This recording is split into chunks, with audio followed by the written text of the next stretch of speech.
Hello everyone, welcome back to my channel. My name is Neeta. आज हम 8th class की SST का civics part जो है वो स्टार्ट कर रहे हैं। Chapter number 1, the chapter name is the Indian constitution. अगर आपको वीडियोस अच्छी लगे तो प्लीज़ मुझे कमेंट सेक्शन में ज़रूर बताइएगा और मेरी वीडियोस को लाइक शेयर सब्सक्राइब करना बिल्कुल ना भूलें। स्टार्ट करते हैं अपना टॉपिक, द इंडियन कॉन्स्टिट्यूशन। अब इंडियन कॉन्स्टिट्यूशन का जो मीनिंग है वो क्यों ज़रूरी है वो सब हम आने वाले चैप्टर्स में इस बुक के में देखेंगे। अभी द इंडियन कॉन्स्टिट्यूशन के बारे में देखते हैं वो है क्या चीज़। In this chapter we are going to begin with football. अब हम ये जो पैराग्राफ हैं देखते हैं ये क्या कहना चाहता है हमसे। हमने देखा कि फुटबॉल की बात स्टार्ट हुई है यहाँ पर। A game many of you have probably heard of. आपने सभी ने जो फुटबॉल गेम है इसके बारे में सुना होगा, इवन कुछ ने तो खेला भी होगा। As the name suggest this is the game that involve the players feet. अब हमने क्या देखा कि जो ये फुटबॉल गेम है इसमें हम ये फुटबॉल किससे खेलते हैं, पैर से खेलते हैं, जैसे कि हम जानते हैं। According to rule of football, if the ball touches the arm of any player except the goalkeeper then it consider a foul. अब हम क्या देखते हैं, जो फुटबॉल है, जो फुटबॉल गेम है, इसमें कुछ रूल बनाए गए हैं कि इसको सिर्फ पैर से ही खेलना है। अगर फुटबॉल हाथ से किसी भी प्लेयर के आर्म से टच हो जाती है एक्सेप्ट गोलकीपर, अगर गोलकीपर टच कर देता है तो वो फाउल नहीं माना जाएगा। लेकिन अगर प्लेयर खेल रहा है और उसके आर्म से वो टच हो जाती है या वो टच कर देता है तो वो फाउल में काउंट हो जाता है। So if player start holding the football in the hand and passing it around, अगर प्लेयर जो है वो बॉल जो फुटबॉल है उसको हाथ में होल्ड कर देता है और वो पास कर देता है, वो क्या माना जाता है, वो इस तरह का foul. Then they are not playing football any more. तो वो अब फुटबॉल वो उस गेम में फुटबॉल नहीं खेलेगा क्योंकि उसने हाथ से बॉल जो है वो टच कर दिया है। क्योंकि ये तो फाउल है ना, क्योंकि ये तो रूल है कि फुटबॉल जो है वो पैर से ही खेली जाएगी, लेग से ही खेली जाएगी, फीट से खेली जाएगी। Then similarly other games such as hockey, cricket also have some rules according to which they are played. अब जैसे कि हम फुटबॉल की बात की, ऐसे ही हॉकी की भी है, क्रिकेट के भी कुछ रूल्स हैं, उनको हम उन रूल्स के अकॉर्डिंग ही खेलते हैं। अगर उन रूल्स के हम अगेंस्ट कुछ कर देते हैं तो वो फाउल में काउंट हो जाता है या फिर वो उस गेम से डिस्क्वालीफाइड हो जाता है। Each of these rules helps define the game. अब ये रूल्स जो हैं वो बनाए गए हैं तो वो उस गेम को डिफ़ाइन करते हैं कि वो गेम जो है वो किस तरीके से खेला जाएगा एंड हेल्प अस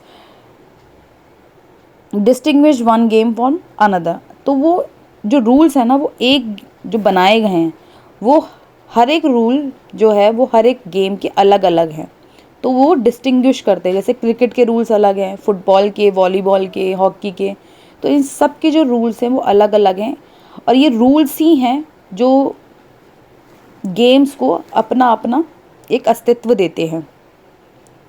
अगर हम बात करें, as these are fundamental to the games, तो अगर हम बात करें तो ये फंडामेंटल ऑफ द गेम है। We can also call them constitutive rule of the game, तो और हम इन्हें कॉन्स्टिट्यूटिव रूल भी कह सकते हैं गेम्स के। We can also call them constitutive rule. Like these games a society also have constitutive rules. ठीक है, अब हमने फुटबॉल का एग्जाम्पल लिया कि हमें फुटबॉल खेलने के लिए गेम्स में कुछ रूल्स की नीड होती है, ऐसे ही हमें हॉकी में रूल्स की नीड है कि उन रूल्स को फॉलो करके ही हम वो गेम खेलेंगे। क्रिकेट का भी सेम है। ऐसे ही अगर हमें सोसाइटी में कुछ चीज़ों को अच्छे से बैलेंस करके चलना है तो हमें कॉन्स्टिट्यूटिव रूल्स की भी ज़रूरत होती है ताकि जो चीज़ें हैं वो प्रॉपर तरीके से वर्क कर सकें। That make it what is the different in the other kind of society.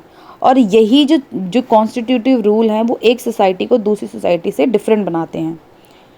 ठीक है, in last societies in which different communities of people live together. अगर हम लार्ज सोसाइटीज़ की बात करें तो काफ़ी डिफरेंट डिफरेंट कम्युनिटीज़ के लोग एक साथ रहते हैं, ठीक है। These rules are formulated through the consensus and modern countries and consensus usually available in written form. अब क्या होता है कि जो लार्ज सोसाइटीज़ हैं उनके अंदर भी कुछ डिफरेंट डिफरेंट रूल्स होते हैं, क्योंकि काफ़ी लोग रह रहे हैं ना उसके अंदर। अब सारे ही अपने अकॉर्डिंग चलने लगे तो चल ली सोसाइटी फिर।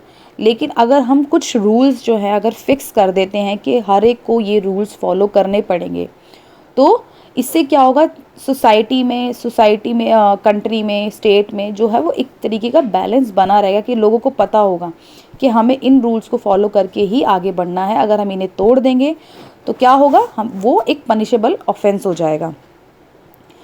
अगर हम बात करें कि जो ये रूल्स हैं, जो ये रूल्स हम बात कर रहे हैं कि ऐसे रूल्स होने चाहिए वैसे रूल्स, तो ये हमें पता कैसे चलेंगे। अब हमने जहाँ बना लिए तो अगर हम आगे भी फॉलो करने तो हमें पता कैसे चलेंगे कि आगे लोग जो फॉलो करेंगे वो कैसे जानेंगे कि रूल्स क्या हैं। तो एक रिटन डॉक्यूमेंट बनाना, अवेलेबल कराना पड़ता है। एक रिटन डॉक्यूमेंट होता है जिसको हम पढ़ते हैं, समझते हैं, जानते हैं कि हमारी सोसाइटी के नॉर्म्स क्या है, रूल्स क्या हैं, जिनको फॉलो करना है हर एक इंडिविजुअल को। A written document in which a find such rules is called a constitution. और जो रिटन डॉक्यूमेंट होते हैं ना, इनको ही कहा जाता है कॉन्स्टिट्यूशन, ठीक है। आई होप आपको ये जो कॉन्स्टिट्यूशन का जो पार्ट है कि हमारी सोसाइटी में कॉन्स्टिट्यूशन की ज़रूरत क्यों है, आई होप आपको ये एग्जाम्पल के थ्रू जो फुटबॉल हॉकी गेम जो के माध्यम से जो समझाने की कोशिश की गई है, आपको ये समझ में आ गया होगा, ठीक है। आगे बढ़ते हैं। We have look at the Indian constitution in classes 6-7 in our social and political textbook. हमने प्रीवियस क्लासेस में भी पढ़ा है, ये 6th and 7th की क्लासेस में भी पढ़ा है ये। Have you ever wonder why we need a constitution और curious about how the constitution got written और हु रोट इट। अब हम ये देखते हैं, अब आपको ये जानने की इच्छा ज़रूर होगी और ये जानना भी चाहिए कि हमारा जो ये कॉन्स्टिट्यूशन है ये कैसे बना, इसको किसने लिखा है, ठीक है। तो ये जानने की एक क्यूरियोसिटी हम लोगों में होती है। In this chapter we will discuss both these issues. तो हम इस चैप्टर में क्या क्या पढ़ेंगे कि कॉन्स्टिट्यूशन किसने लिखा है, इनको लिखने वाले कौन कौन लोग थे, और जो कॉन्स्टिट्यूशन है वो उसकी ज़रूरत हमें क्यों है, ठीक है। In this chapter we will discuss both this issues and look at the key features of Indian constitution. और हम की फीचर्स भी देखेंगे इंडियन कॉन्स्टिट्यूशन के। Each of this features is crucial to working of democracy in India. और जो ये features है ना, ये बहुत इंपॉर्टेंट है, क्रूशियल है हमारी इंडियन डेमोक्रेसी के लिए। Some of these will be focus different chapter in this book, जो कि हम अलग अलग चैप्टर्स में पढ़ेंगे इन फीचर्स के बारे में। आगे बढ़ते हैं।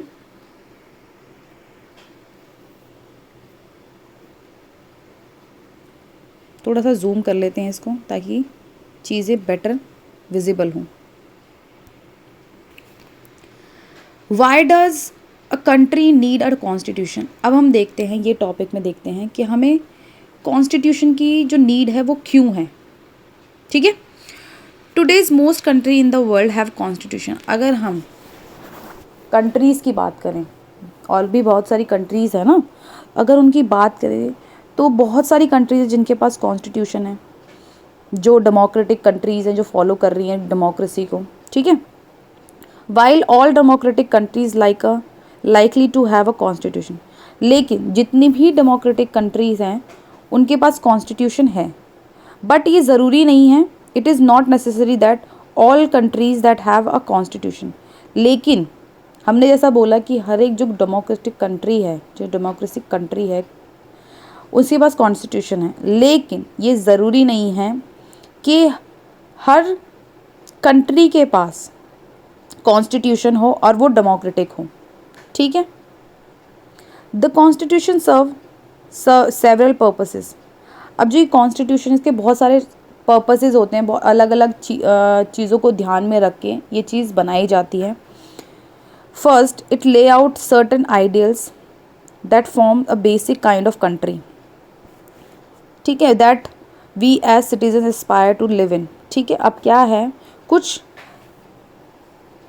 जो कंट्रीज़ होती हैं, वो कंट्रीज़ के सिटीजन जो हैं वो किस तरीके के होंगे, उनको किस तरीके के बेसिक रूल्स एंड फॉर्म्स जो हैं वो फॉलो करने हैं, किस तरीके की चीज़ें हमें आगे पुट ऑन करनी हैं, वो इस कॉन्स्टिट्यूशन में हमें मिलती हैं।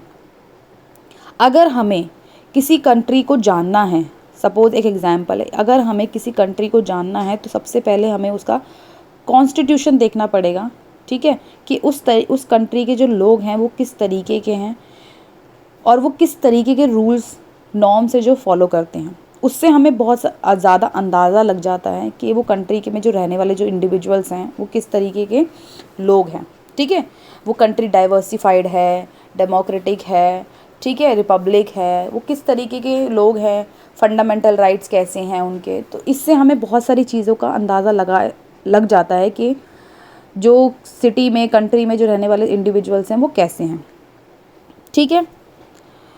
और पुट अनदर वे, अगर हम दूसरी तरीके से देखें तो constitution tell us what the fundamental nature of the our society. जैसे कि मैंने बोला ना कि अगर हमें किसी कंट्री के लोगों के बारे में जानना है कि और वो कंट्री कैसे रन की जाती है, उसकी गवर्नमेंट कैसी है, गवर्नमेंट में लोग कैसे हैं, गवर्नमेंट कैसे रन की जाती है, वो सब अगर हमें जानना है तो हम किससे पता लगा सकते हैं, एक कॉन्स्टिट्यूशन से हम पता लगा सकते हैं।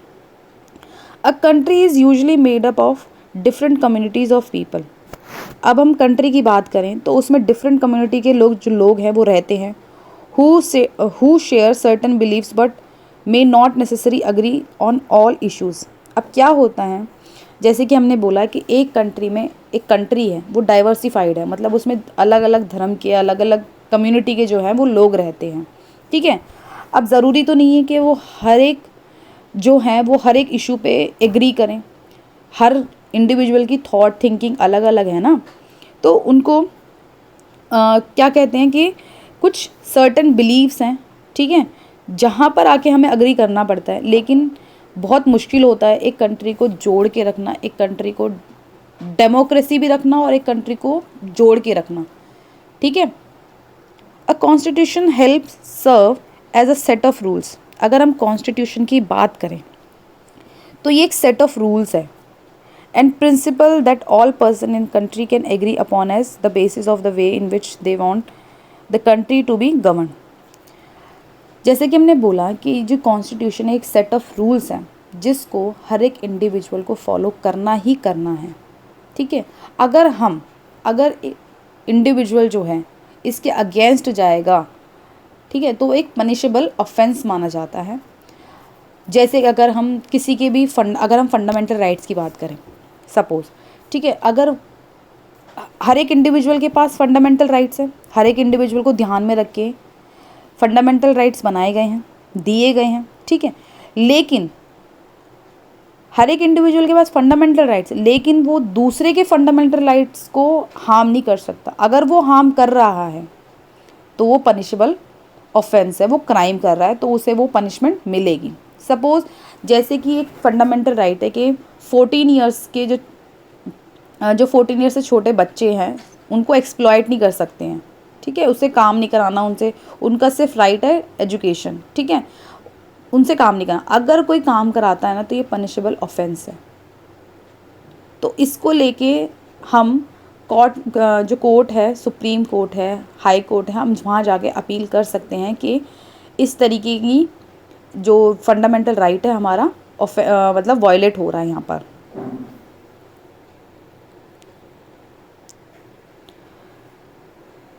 The including not only the type of government but also an agreement on certain ideals. This includes not only the type of government. अब इसके अंदर सिर्फ यही इंक्लूड नहीं होता कि किस टाइप की गवर्नमेंट है, इसमें कुछ अग्रीमेंट्स भी हैं, कुछ आइडल्स हैं, they believes the country should uphold, जो कि कंट्री को अपहोल्ड करके रखते हैं। ठीक है, आई होप आपको ये चीज़ क्लियर हुई है। ये वाला पैराग्राफ देख लेते हैं एक बार कि ये पैराग्राफ क्या कहना चाह रहा है। इन 1934 the Indian national Congress made the demand for a constitution assembly. 1934 में नेशनल कांग्रेस ने एक कॉन्स्टिट्यूशन असेंबली की जो थी वो डिमांड की थी। During the second world war, अब सेकेंड वर्ल्ड वॉर आ जाता है, the assertion of the independence constitution assembly formed only of Indian gained monumentum and this was covered in December 1946।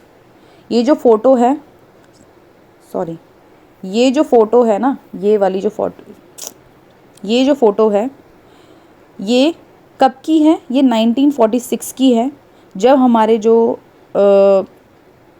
Drafting committee के जो मेंबर थे, ठीक है, जब कॉन्स्टिट्यूशन डिस्कस हो रहा था, बनाया जा रहा था, तो उससे पहले कुछ डिस्कशन होता है कि कंट्री को किस किस चीज़ की ज़रूरत है, किस किस चीज़ की हमें कमी पूरी करनी है इस कॉन्स्टिट्यूशन के द्वारा।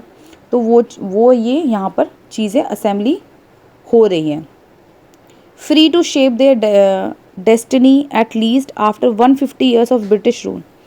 अब 150 ईयर्स के रूल के बाद, जो ब्रिटिश ने जो 150 ईयर्स जो हमारे पे रूल किया, उसके बाद हमें किन किन चीज़ों की ज़रूरत है, ठीक है, तो वो इस असेंबली में जो है वो डिस्कस किया जा रहा है। हर एक इंडिविजुअल को ध्यान में रख के जो ये कॉन्स्टिट्यूशन है वो बनाया गया।